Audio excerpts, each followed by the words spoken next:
नमस्ते, मेरा नाम है अभिषेक। आप देख रहे हैं RJTV 24। आज हम अग्निपथ जो केंद्र सरकार के द्वारा योजना लाई गई है, इसके लिए हम गांव-गांव जा रहे हैं, युवाओं से चर्चा कर रहे हैं कि जो ये केंद्र सरकार के द्वारा योजना लाई गई है वो आपके लिए फ़ायदेमंद है या नुकसानदायक। अभी हम पहुँचे हैं रामगढ़ शेखावटी गाँव खोटिया में। यहाँ पे युवाओं से बात करेंगे और उनसे भी जानेंगे। यहाँ पे बच्चे भी हैं, उनसे जानते हैं। पहले तो ये क्या बनना चाहते हैं? आप क्या बनना चाहते हो? Indian army. आप क्या बनना चाहते हैं? Indian army. ये जो बच्चे हैं ये भी इंडियन आर्मी में जाना चाहते हैं। अभी यहाँ से युवा साथी हैं, उनसे बात करते हैं कि आप जो ये केंद्र सरकार के द्वारा योजना लाई है इसके बारे में आपकी क्या राय है? मेरी राय ये है कि हम गांव में लगभग हैं 50 बंदे आर्मी की तैयारी कर रहे हैं। वो लगभग एनसीसी की तैयारी करते हैं। 3 साल में उनकी एनसीसी सी होती है, तो वो एनसीसी सी करके 3 साल में 4 साल के लिए आर्मी में जाएगा। तो वो 3 साल के लिए इतनी मेहनत करके 4 साल की जॉब थोड़ी लेगा। और जो MP है, MLA है, उनको 5 साल के लिए वो जाते हैं। तो वो एक बार बनता है तो उसको लाइफ टाइम पेंसिल चालू है उसकी। यदि 2 बार बनेगा तो 2 बार चालू है उसकी। वो लाइफ में जितनी बार भी बनेगा उसकी चालू है। तो फिर जो ये है आर्मी, उसकी मेडिकल सुविधा है, पेंसिल है, वो भी बंद कर रखी है।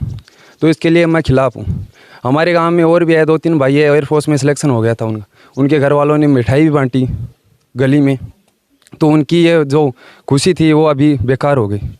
तो मैं ये कहना चाह रहा हूँ कि ये जो भी है वो वापस ले कानून।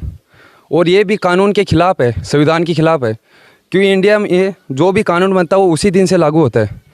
और ये जो प्रक्रिया है वो कानून हाँ जो बनाए है ठीक है, लेकिन जो पहले प्रक्रिया थी एयरफोर्स का जो ज्वाइनिंग है वो दे, और जो हमारा रिटर्न है वो करवाए। मेडिकल हो गया था, दौड़ की थी, हमने 2-3 दौड़ कर रखी है इंडियन आर्मी में, लेकिन वो भी नहीं करवाई। तो मैं ये कहना चाह रहा हूँ। आपका सुनना पर्वत सिंह से।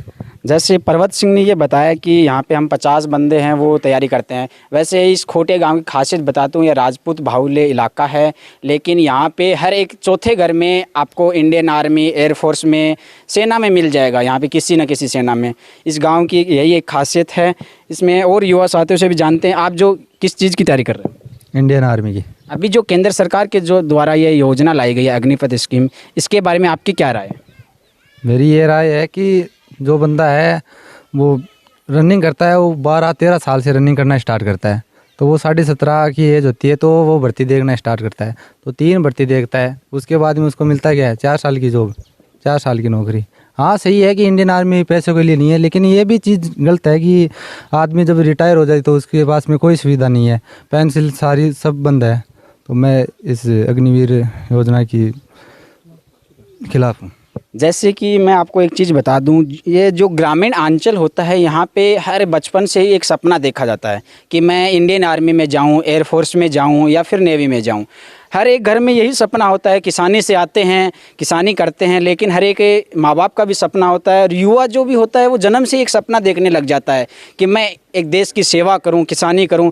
अगर किसी के घर में 2 बेटे हैं तो वो एक तो किसानी में लग जाता है, दूसरा एक बॉर्डर पे सेवा देने के लिए लग जाता है। अभी कुछ और युवा साथी हैं, उनसे भी चर्चा करते हैं कि जो ये इंडियन एयरफोर्स में जो आर्मी जो ये आई है इसके बारे में, जो अभी स्कीम आई अग्निपथ केंद्र सरकार की, इसके बारे में आपकी क्या राय है? जो केंद्र सरकार कह रही है कि हम इसमें रोज़गार बढ़ेगा 4 साल के लिए, तो इसके बारे में आपकी क्या ओपिनियन है? रोज़गार तो सर बढ़ेगा, वो तो अच्छी बात है। हमारी पिछली बार 17 लड़के आर्मी में पास हुए हैं और एयरफोर्स में अलग हैं, तो उनका पेपर में जाके वो अटक गए। और वहाँ उसका पहले समर्थन करो कि वो पेपर लगाए और उनमें पास हो, तभी तो कोई अग्निपथ इनकी समर्थन करें। पहले उनका कुछ निकालो, कुछ पेपर लगाओ, कुछ मेडिकल कराओ, कुछ भी कराओ, उनका पहले कराओ तो सही। तो हम इसके विरोध में। अभी जैसे आप विरोध में हो तो कुछ लोग कहते हैं कि जैसे इससे रोज़गार बढ़ेगा और आपको एक साथ 23 लाख रुपए मिलेंगे। 23 लाख रुपए कौन सा इस एज में कमा लेता है? इसके बारे में आपका क्या कहना है? सर पैसे की बात नहीं है, पैसे तो अब 23 साल अब दे दोगे ठीक है, फिर कोई ऑप्शन थोड़ी है। वो आके क्या कर लेगा? जो आर्मी में रह चुका है वो आगे वो आर्मी की तैयारी कर रहा है। जो आर्मी की तैयारी कर रहा है वो दूसरा ऑप्शन पैसे लेके क्या कर लेगा? तो उसको लाइफ टाइम के लिए कुछ आगे बढ़ाएं और या ज़्यादा से ज़्यादा टाइम दे आर्मी के लिए। मैं तो यही करना चाहता हूँ। नमस्ते। नमस्ते। आपका नाम क्या है? जयवीर सिंह शेखावत। जयवीर, आप मुझे ये बताइए, जो ये केंद्र सरकार की जो योजना आई है अग्निपथ स्कीम, ये जो इसका बहुत ज़्यादा विरोध हो रहा है, ऐसा क्यों है? ये जो TOD निर्णय लिया गया है ये पूर्ण रूप से गलत है, क्योंकि जो बंदा सुबह 5 बजे उठकर ग्राउंड में जाता है और उसके सपनों को जब उसके सपने जब एक साथ ही सारे टूट जाते हैं तो वो बंदा पूरी तरह से टूट जाता है। और जो बंदे 13 साल की उम्र से 17.5 साल की उम्र तक जो तैयारी करते हैं, 5 साल तक जो तैयारी करते हैं, उनको लास्ट में क्या मिलता है? 4 साल की जॉब। 4 साल की जॉब से माना आर्मी पैसों के लिए नहीं बनी है, तो फिर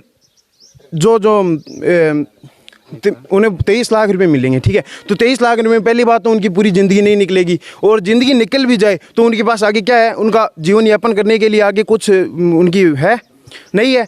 और रही बात हमारे गांव के अंदर लमसम 50 से 60 बंदे ऐसे हैं जो रोज़ सुबह 5 बजे ग्राउंड में जाते हैं तैयारी करने के लिए, और उनमें से पिछली जो भर्ती हुई थी उसमें 19 बंदों ने आर्मी दौड़ पास की थी। उनमें से 17 बंदे पेपर के लिए क्वालिफाई हुए थे, ठीक है। तो उनका जो पेपर नहीं हुआ, ऐसे ही पता नहीं कितने गाँव में कितने बंदे हैं जो पेपर के लिए कितनी तैयारी कर रहे हैं, कितने पैसे लगा रहे हैं डिफेंसों में जाके, और डिफेंसों में जाके पैसे लगाते हैं, और उनका उन पैसों का मतलब 1% भी उनको वापस नहीं मिला, कुछ नहीं मिला है। क्यों नहीं मिला?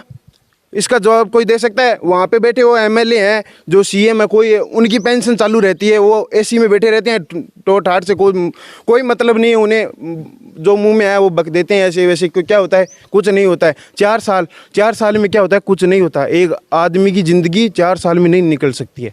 एक चीज़ मुझे और बताइए, जैसे ये जो केंद्र सरकार की योजना ही है, इसको लेकर युवा आक्रोशित है और ये पेंशन की बात कर रहा है, लेकिन मैं एक चीज़ आपसे जानना चाहता हूँ कि इससे जो 4 साल का रोज़गार है उसके बाद में ये कह रहे हैं हम ये 10 लाख रुपए 11 लाख रुपए दे देंगे, इससे आप कोई रोज़गार शुरुआत कर सकते हो, इसके बारे में आपका क्या कहना है? तो 10-11 लाख रुपए में इनकी ज़िंदगी थोड़ी ना निकल जाती है पूरी। किसी की 10 लाख रुपए से कुछ नहीं हो सकता। 10 लाख रुपए में क्या होता है? कुछ नहीं होता है। 10 लाख रुपए, अगर एक बेटी की शादी की जाए ना, तो उसमें 10 लाख रुपए प्लस 10 लाख रुपए कर्जा हो जाता है। एक आम आदमी के कर्जा हो जाता है 10 प्लस 10 लाख रुपए, कुछ नहीं कर सकता। और 25 साल की उम्र में जब बंदा रिटायरमेंट आ जाता है तो फिर वो आगे क्या करेगा? कुछ नहीं। वे बोलते हैं कि डिग्री दे देंगे। कितनों को देंगे आप डिग्री? कितनों को देंगे आप डिग्री? कुछ नहीं हो सकता। इसके लिए जो उद्योगपति हैं वो भी सामने आए हैं, जैसे टाटा है, महिंद्रा है, वो भी बोल रहे हैं हम इनको रोज़गार देंगे, प्रायोरिटी देंगे। और जैसे कुछ नेताओं का बयान तो ये भी आया कि हम सिक्योरिटी गार्ड रख लेंगे हमारे कार्यालयों के बाहर, भाजपा के नेताओं। तो उस पर क्या कहना चाहो? एक इंडियन आर्मी से रिटायर्ड हुआ बंदा किसी ऑफिस के सामने गार्ड बनेगा क्या? कौन?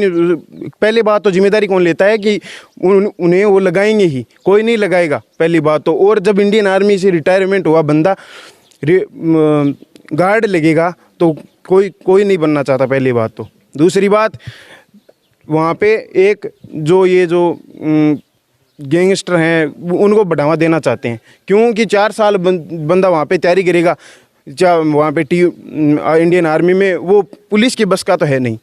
बाद में जब रिटायरमेंट आएगा पुलिस के बस का है नहीं, तो फिर आपको ऐसा क्यों लगता है कि वो गैंगस्टर को बढ़ावा देगा, उग्रवाद को बढ़ावा देगा? उग्रवाद को बढ़ावा है, और क्या है? बेरोजगार होगा बंदा, बेरोजगार होगा, बेरोजगार के लिए कुछ ना कुछ उसे करना पड़ेगा, तो फिर और क्या करेंगे?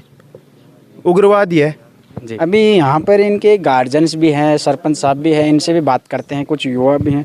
नमस्ते। नमस्ते जी। सर, ये जो अग्निपथ स्कीम है ये, इसके बारे में आपकी क्या राय है? क्योंकि जो युवा हैं ये काफ़ी विरोध कर रहे हैं, इनके बारे में आपका क्या कहना है? सर, जो अग्निपथ जो ये TOD लेके आए हैं, बिल्कुल बकवास योजना है, किसी भी काम की नहीं है। युवाओं को एक तरीके से आत्महत्या के लिए प्रेरित करने वाला मामला है। इसमें कोई भी आनाजानी नहीं है। दूसरी बात यह है कि जो बंदा 10 साल से सपने देखता है, मतलब 5वीं कक्षा से बच्चा ये सोचने लग जाता है मुझे आर्मी ज्वाइन करनी है, एयरफोर्स ज्वाइन करनी है, नेवी ज्वाइन करनी है, और जब उसकी बारी आती है किसी काम को करने की, उस टाइम आप ये कहते हो कि हम आपको 4 साल के लिए लेंगे। अब आप मुझे ये बताइए कि परमानेंट जॉब ज़्यादा बेटर होगा या 4 साल के लिए आप संविदा पे लगना चाहोगे?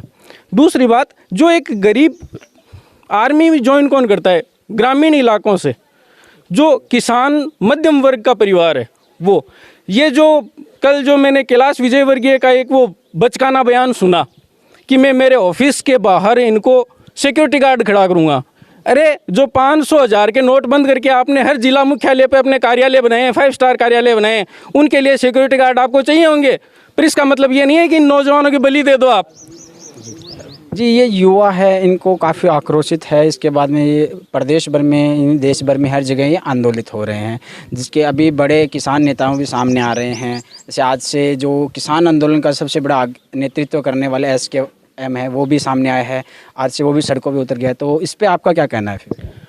सर इस पर इसका कहना सीधा सा है, किसानों के बेटे ही ये करते हैं। जो जज्बा है, जो मातृभूमि की रक्षा की विशेषता जो इनमें है, वो किसानों के बेटों में है, मजदूरों के बेटे में। मैंने आज तक किसी मंत्री के बेटे को सैनिक बनते हुए नहीं देखा। अब जिन्होंने कभी परिवार चलाया ही नहीं, जिनको कभी पारिवारिक योग्यता का पता ही नहीं, वो कौन से बच्चों की संभालेंगे, कौन से परिवार की संभालेंगे? उन्हें कोई हक नहीं है इस चीज़ का कि वो किसी दूसरे के और इन युवा पीढ़ियों के सपनों को नष्ट करें। अब एक मंत्री ये बयान देता है कि इन्हें किसी कंपनियों में रखा जाएगा। मैं सम्मान करता हूँ उद्योगपतियों का, परंतु ये भी उनसे पूछना चाहूँगा कि आज तक उन्होंने जो रिटायरमेंट के बाद सैनिक है उन्हें कितनी नौकरी दी? जो बच्चा 10वीं पास करते ही सेना में चला जाएगा 4 साल के लिए, वो वहाँ जाके कौन सी डिग्री कर लेगा? क्या वो MBA कर लेगा? कौन सा बिजनेसमैन बनेगा? वो कौन सा मैनेजमेंट संभाल लेगा? उसे आप क्या नौकरी दोगे? कम से कम वो नौकरियाँ तो बताओ कि हम उन्हें हमारी कंपनी में ये नौकरियाँ दे देंगे। मैनेजर बना दोगे आप उन्हें? मैनेजमेंट समझा दोगे उन्हें? जी, आपका नाम क्या है? मनफूल गोदारा। जी, मनफूल, मैं आपसे और चीज़ जानना चाहूँगा कुछ है कि जैसे ये केंद्र सरकार है वो ये योजना तो लागू कर दी, इसके जो नेताओं को सामने आना चाहिए कि ये जो है तारीफ़ें गिननी चाहिए, वहाँ पे सेना को आगे कर दिया है, इसके बारे में आप क्या कहना चाहोगे? सर मैं सेना का सम्मान करता था, परंतु सेना के जो अधिकारी गलत काम करते हैं उनका सम्मान नहीं करता। कानून बनाना, कानून वापस लेना, ये सैनिक अधिकारियों का काम है या इन नेताओं का? हमने पार्लियामेंट किस लिए बनाई? किस लिए इनको हम चुन के भेजते हैं? ये जो जनता है वो पार्लियामेंट में इन नेताओं को इसलिए भेजती है कि वो हमारे लिए कानून बना सकें। कानून को लागू करना, कानून का पालन करवाना पुलिस विभाग और सेना का काम है, ना कि उनका काम कानून बनाना और कानून का पक्ष लेना। मैं आपसे एक चीज़ और जानना चाहता हूँ, आप एक राजनीतिक पार्टी से भी जुड़े हुए हो, राष्ट्रीय लोकतांत्रिक पार्टी से, तो मैं एक चीज़ जानना चाहता हूँ, आपकी पार्टी के नेता हनुमान जी बेनीवाल जो कि आने वाले 27 जून को जोधपुर से एक बड़ी रैली का आगाज़ कर रहे हैं युवाओं के लिए, जो अग्निपथ स्कीम है इसके बारे में, तो इसके बारे में आप क्या कहना चाहोगे? सर राजस्थान का एकमात्र ऐसा सांसद है जो बीजेपी के खिलाफ और अकेला अपनी पार्टी से सांसद है, श्री हनुमान जी बेनीवाल। आज हनुमान बेनीवाल उस गरीब शोषित पीड़ित के साथ है, हर उस किसान के साथ है। जहाँ भी किसानों की बात आई, इस युवा वर्ग की बात आई, इस पीड़ित शोषित वर्ग की बात आई, हनुमान बेनीवाल अकेला सांसद है जो साथ में खड़ा है। बाकी के 24 सांसद आज सरकार की गुलामी में लगे हुए हैं। सिर्फ उन्हें ऊपर से आदेश मिलता है, आपको ये बोलना है वो बोलते हैं। आज जो ये युवा पीढ़ी है, कोई भी नेता, कोई भी मंत्री, उसकी ये हिम्मत नहीं हो रही कि इन युवाओं के सामने छाती ठोक के ये कह सके कि मैं आपने मुझे सांसद बनाया था और आज मैं आपके लिए ये स्कीम लेके आया हूँ, मैं इसे समझाने आया हूँ। इतने दिन हो गए, कोई किसी का एक बयान तक नहीं आया। क्या दुनिया का सबसे मजबूत प्रधानमंत्री और दुनिया के सबसे मजबूत प्रधानमंत्री के सांसद इतने भगोड़े और इतने नकारा हो गए कि वो इन युवाओं के सामने नहीं आ पा रहे, इनके सामने अपनी शक्ल नहीं दिखा पा रहे? ऐसा क्या गुनाह कर दिया उन्होंने? सिर्फ एक और अपने मुद्दे, हो सकता है किसी से गलती हो सकता है कोई योजना गलत बन गई हो, उसमें सुधार करना और उसे वापस लेना कहीं नाक कटने वाली बात नहीं होती। यदि देश के 1 करोड़ युवाओं के सपने साकार होते हों, देश के 1 करोड़ युवाओं की ज़िंदगी बनती हो, देश के 1 करोड़ परिवार का भला हो रहा हो, तो उस योजना को हटा देना चाहिए। मनफूल, अब मैं एक चीज़ और जानना चाहता हूँ आपसे कि जैसे आपने बताया कि नाक नहीं कटना चाहिए, ये नहीं होना चाहिए, तो किसान आंदोलन जो लंबे समय तक चला है, सबसे बड़ा आंदोलन आज तक का, 9 महीने चला है, उसके बाद में प्रधानमंत्री जी को वो वापस लेना पड़ा, तो क्या लगता है कि ये जो आंदोलन हो रहा है युवाओं का अग्निपथ को, ये ऐसा होगा फिर? सर आज तक इस दुनिया में 2 ही कौम हैं जो अभी तक नहीं झुकी हैं। पहली किसान जो आज तक कभी झुकी नहीं है, और दूसरा ये युवा। ये आज तक जो सैनिक हैं, जो सेना का जज्बा रखते हैं, अरे जो एक राइफल लेके सियाचिन जैसी जगह में गोली खाने के लिए चले जाते हैं, क्या वो अपने आंदोलन को मोदी जी तक नहीं पहुंचा पाएंगे? इतने कमज़ोर तो ये नहीं है। और जब इन्होंने ठान लिया तो मोदी जी क्या बड़ी चीज़ है, सभी को झुकना ही पड़ेगा, ये जो नियम है वापस लेने ही पड़ेंगे। नमस्ते। नमस्कार सर। आपका नाम क्या है? धर्मपाल नाम है मेरा। आप एक युवा हो, मैं आपसे एक चीज़ जानना चाहता हूँ, ये जो केंद्र सरकार की योजना है धर्मपाल, इसके बारे में आप क्या जानते हैं?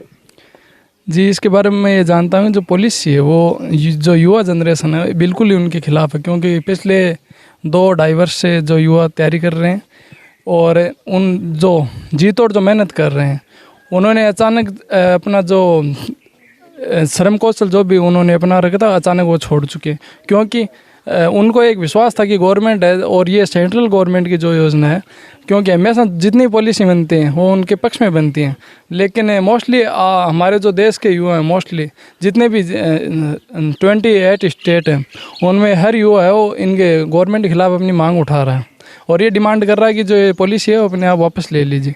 इनके पीछे कोई न कोई तरह आएगी, इतने दिन इतनी जितनी भी जो पॉलिसी बनी है उनके खिलाफ आज तक कोई नहीं बोला, लेकिन आज ये बोल रहे हैं तो इनके पीछे मोस्टली कुछ न कुछ तो रीज़न होगा। और हमारे देश में लगातार जो बेरोज़गारी बढ़ रही है उनके पीछे कई कारण हैं, लेकिन आज तक इन्होंने कोई किसी प्रकार की मांग नहीं रखी है, लेकिन गवर्नमेंट के खिलाफ ये जो मांग रखे हैं इनके पीछे कोई न कोई तो मुद्दा है और जितने भी जो विशेषज्ञ हैं वो अपनी राय इनके पक्ष में दे रहे हैं। तो हम कह सकते हैं कि जो हमारे जो युवा हैं उनकी ये पक्ष में स्पष्ट रूप से मांग है वो जायज़ है। धर्मपाल, मैं एक चीज़ और जानना चाहता हूँ, जो ये योजना आई है इससे केंद्र सरकार ये कह रही है कि हम का युवाओं का रोज़गार बढ़ेगा, हम आपको 23 लाख रुपए देंगे, तो इस पर आप क्या कहना चाहोगे? रोज़गार की तो बात ये है कि इसमें उन्होंने पॉलिसी में ये बता रहा है कि 50,000 जो वैकेंसी है 46,000 अराउंड मान के चलें तो 50,000 है, लेकिन हम सोचते हैं कि जो पिछले जो वैकेंसी आई थी उनमें प्रति डिस्ट्रिक्ट, जैसे हम राजस्थान की बात करें तो एक डिस्ट्रिक्ट में 400 वैकेंसी पर स्टेट पर डिस्ट्रिक्ट को दी जाती थी, लेकिन इनका ये जी हम जो एवरेज निकालें इस वैकेंसी का तो एक डिस्ट्रिक्ट को मोस्टली ज़्यादा से ज़्यादा 6 या 7 वैकेंसी मिल रहे हैं। तो हम कह सकते हैं कि इससे बेरोज़गारी घटेगी नहीं बल्कि बहुत ज़्यादा बढ़ेगी।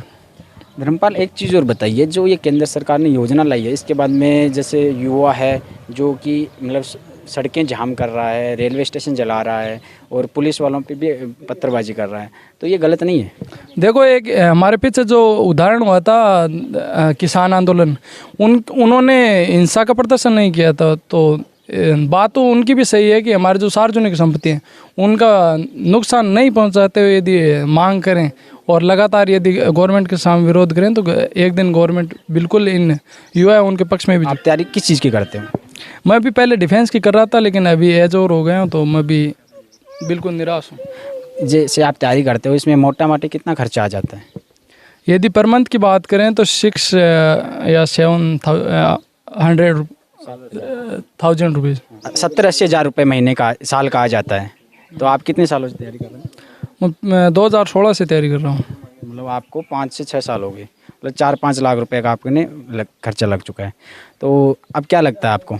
मैं भी पीछे डिफेंस में फिट हुआ था, लेकिन चलो मेरे तो कोई बात नहीं है, लेकिन मेरे जो पीछे भाई और भी हैं पीछे जो तैयारी कर रहे हैं वो भी गांव के लगभग 15 या 20 लड़के जो फिट हुए थे, लेकिन गवर्नमेंट ने जो न्यू पॉलिसी लाई उनको जो भर्ती जो पूरी प्रोसेस थी उनको एकदम एंड ओवर करके रख दिया। तो हम कह सकते हैं ये बिल्कुल उनके जायज़ नहीं है, बिल्कुल नाजायज़ है। नमस्कार। नमस्कार। सर, आपका नाम क्या है? नाम अशोक पूनिया है जी। मैं आपके चैनल और आपका सबका हार्दिक स्वागत करता हूँ इस खोटिया की सरजमी पे। अशोक जी, मुझे एक चीज़ बताइए, आपके गांव की बात करें तो आपका गांव जो राजपूत बाहुल्य इलाका है, लेकिन यहाँ पे बहुत से जो सेना भर्ती के अंदर लोग लगे हुए हैं, हर एक चौथे घर से आपके सैनिक निकलता है, तो ये जो अग्निपथ स्कीम आई है क्या ये सही है या नहीं? सबसे पहले तो मैं आपको बताना चाहूँगा, मेरा गाँव ही नहीं इस पूरे हिंदुस्तान में अपना जो अंचल है शेखावाटी अंचल, इसमें सबसे ज़्यादा वीर पैदा हुए हैं। और सेना में अगर देखा जाए ऑल ओवर सेना में डिफेंस में तो शेखावाटी क्षेत्र के ही आपको मिलेंगे। रही बात अग्निपथ की, तो एक बिना सोची समझी रणनीति के तहत ये योजना लागू हुई है। मैं इसलिए कहना चाहूँगा बिना सोची समझी, क्योंकि उन्होंने ये आंकलन किया ही नहीं कि जिस युवा का टेस्ट फिजिकल मेडिकल हो चुका है उसको आपने घर बैठा दिया, दोबारा नए सिरे से कर दिया। किसने हक दिया आपको? अगर मान लो कोई नेता चुनाव जीतने के बाद, चुनाव जीत गया वो, लेकिन उसको शपथ नहीं दिलाई जाए, उसको पद नहीं दिया जाए, उसकी मोहर नहीं दी जाए, तो उसके साथ कैसा फील होगा आप समझ सकते हैं। उनका एक स्टेटमेंट है नेताओं का कि इस योजना से बहुत ज़्यादा फ़ायदे हैं। अगर सर फ़ायदे हैं तो आप अपनी इस राजनीति के क्षेत्र में इसको क्यों नहीं लागू करते? एक अग्निवीर जब ये है कि ठीक है वो 4 साल के बाद उसको वहाँ से सेवानिवृत्त रिटायरमेंट कर दिया जाएगा, ठीक है मान लिया आप उसको कर दोगे, तो ऐसा एक कानून बना दो ना कि जो चुनाव लड़ेगा अगर वो अग्निवीर होगा तो ही वो चुनाव लड़ेगा, तो देश सोने की चिड़िया वापस बन जाएगा। क्योंकि जितने ये अनपढ़ भ्रष्ट जो अपने नेता हैं, ये कानून जो नीतियाँ जो बनती हैं, योजनाएं जो भी लागू होती हैं, अगर ऑलमोस्ट देखा जाए तो जो उद्योगपति इनके दोस्त हैं, जैसा वो चाहते हैं वैसा ही हिंदुस्तान में लागू हो रहा है। तो मैं तो ये सरासर गलत मानता हूँ। और ये सारे युवा हम वही लोग हैं जो पूरा समर्थन एक तरह से मोदी जी को दिया था चुनाव में, और अब उन्होंने हमारी जो आशाओं पे पानी, हमारे सपनाओं को चकनाचूर किया है। तो मोदी जी हम वही हैं जिन्होंने आपकी एक IT सेल से प्रभावित होकर व्हाट्सएप का ज्ञान लेके हमारा जो आपने ब्रेन वॉश किया था, और एक अच्छे एक नेता थे राहुल गांधी, थे नहीं है भी, उनको एक तरह से पप्पू साबित कर दिया, मतलब मजाक बना दिया उनको, जबकि उन्होंने हर एक चीज़ के बारे में आगाह किया है। कोरोना आया उससे पहले उन्होंने बताया है, नोटबंदी का दुष्प्रभाव उन्होंने बताया है, GST की जो मतलब होने वाले नुकसान थे उनके बारे में उन्होंने पहले आगाह किया देश को। लेकिन उस आदमी को आपके कहने पर इन युवाओं ने, आपकी IT सेल ने एक मजाक साबित कर दिया है। तो कांग्रेस को आपने इतना मतलब कर दिया कमज़ोर, और आप हो गए मजबूत। मजबूत होने का मतलब ये नहीं है कि आप अपनी मनचाही नीति और मनचाही योजना इस देश में लागू कर देंगे। इस देश का युवा है, वो अपना हक लेके रहेगा। इनकी जो ज्वाइनिंग है पहले वो ज्वाइनिंग दो, इनका जो टेस्ट हो चुका है उनकी पहले ज्वाइनिंग दी जाए, उसके बाद अपनी बात करेंगे कि अग्निपथ क्या है। अशोक जी, मैं एक चीज़ और जानना चाहता हूँ। आपने जैसे राहुल गांधी की बात की, कांग्रेस की बात की, कांग्रेस अभी राहुल गांधी को ED में घेर लिया है, तो कांग्रेस वैसे भी कमज़ोर है, तो विपक्ष कहीं बचा नहीं है, तो इस पे आप क्या कहना चाहोगे फिर? अगर विपक्ष बचा होता तो इस तरह से मनमाने फैसले लागू ही नहीं होते। आप सब जानते हैं, हम जानते हैं, कोई भी इन नेताओं के फ़ायदे की जो योजना आती है, जैसे संसद में कोई भी इनके लिए फ़ायदा होगा, इनका भत्ता बढ़ाना है, तो सब मेज़ थपथपाएंगे, उसका वेलकम करेंगे। अगर विपक्ष मजबूत होगा तो उसको आने ही नहीं देगा। देश के जो नुकसान वाली योजनाएं हैं उनको आने ही नहीं देगा। अग्निवीर योजना क्या बिना संसद में रखे हुए आ गई? चुपके से रातों रात आ गई। किसानों के लिए जो 3 कृषि कानून, काले कानून आए थे, क्या इनके संज्ञान में वो नहीं थे? लेकिन अपने उद्योगपतियों के दोस्तों के फ़ायदे के लिए रातों रात वो योजनाएं लागू की जाती हैं। और वो उद्योगपति जब किसान वाले काले कानून आए थे तो उन्होंने रातों रात गोदाम बना लिए थे कि अनाज अपन खरीदेंगे सस्ते भाव में, गोदामों में फिट करेंगे, जनता भूख मरी आएगी। भूखा मरता आदमी क्या नहीं करेगा? अनाज, एक आदमी शरीर स्वस्थ रहने के लिए उसको चाहिए क्या? अन्न, जल, ठीक है। तो अन्न अगर वो कंट्रोल कर लेंगे, तिजोरियों में रख लेंगे, तो मनमाने भाव उसको लेंगे। तो ये सारी जो रणनीति है बन रही है देश में, एक इस तरह से कह सकते हैं एक माहौल बहुत ख़राब हो रहा है देश का। डिफेंस अगर कमज़ोर हो जाएगा, निश्चित तौर पे कमज़ोर होगा। अगर ये 4 साल वाला फंडा अगर उन्होंने लगाया है तो इसमें दूरदर्शिता ये है कि इसमें निश्चित तौर पे कमज़ोर होगा। एक मानव स्वभाव होता है, उसमें 5 या 6 साल लगते हैं। एक छोटा बच्चा होता है, वो चलना सीखता है, बोलना सीखता है, उसको कम से कम 6-7 साल लगते हैं। तो एक मानव स्वभाव है ये, कम से कम अपना जो एक पार्ट है सेना का, जो प्रक्रियाएँ होती हैं, ट्रेनिंग होती है, एक मात्र 6 महीने की ट्रेनिंग में आप एक देशभक्त कैसे तैयार कर देंगे? कहने का मतलब ये है। तो उस सेना का माहौल होता है, कम से कम उसको 6-7 साल तो माइंड सेट होने में लगते हैं। देश के प्रति एक वो उसके खून में एक ऐसा भर देते हैं जोश कि वो अपने देश के लिए मर मिटता है। तो मैं नहीं मानता कि मात्र 4 सालों में वो एक अच्छा देशभक्त तैयार कर पाएंगे। शुक्रिया। तो ये थे रामगढ़ शेखावाटी के खोटिया गांव में हम थे। यहाँ पे युवाओं से भी जाना, और यहाँ पे सरपंच प्रतिनिधि जी भी थे, अशोक जी, और यहाँ पे मनफूल थे जो RLP से तहसील अध्यक्ष हैं। इन काफ़ी युवाओं ने, गार्जियन थे, इनके बारे में बताया कि जो ये अग्निपथ स्कीम है इसके बारे में क्या क्या फ़ायदे हैं, क्या नुकसान हैं। लेकिन फिर मिलेंगे अपने एक नए गांव में नए युवाओं के साथ में जो अग्निपथ स्कीम के बारे में जानेंगे कि क्या यह उनके लिए फ़ायदेमंद है या नुकसान है। आप देखते रहिए RJTV24। RJTV24 के माध्यम से हम एक छोटा सा अनुरोध करते हैं, आइए हमारे साथ जुड़िए, हम समाज को एक नई दिशा देने का काम करें। जय हिंद, जय राजस्थान।